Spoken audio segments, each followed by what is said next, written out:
Over the course of my life, I've encountered discoveries and ideas that changed how I understand the universe around us.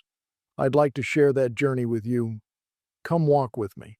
Last time, we examined two of Alfred Wegener's most compelling observations: continents that fit together like pieces of a giant jigsaw puzzle, and identical fossils found on lands now separated by vast oceans.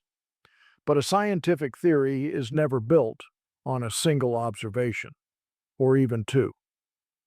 Wegener continued searching for independent evidence, and everywhere he looked, the Earth revealed another piece of the puzzle. This map contains one of those pieces. The colored bands show where fossils of the same ancient plants and animals were found on continents now separated by thousands of miles of ocean. Mesosaurus, a small freshwater reptile, appears in both South America and Africa. Glossopteris, an ancient seed fern, appears across South America, Africa, India, Antarctica, and Australia. These organisms could not have crossed the oceans that separate those continents today. But bring the continents back together, and the scattered fossil deposits form continuous patterns. The fossils were not telling the story of animals crossing oceans. They were telling the story of continents moving apart. Fossils were not the only evidence.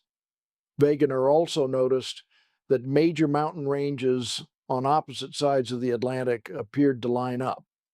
The Appalachian Mountains of eastern North America continue through Greenland and correspond closely with mountain belts in the eastern United Kingdom and Norway. Today, the Atlantic Ocean separates them by thousands of kilometers. But when the continents are fitted back together, these ranges form parts of a much larger, continuous mountain system. That was another clue that the continents had once been joined, and Wegener wasn't finished.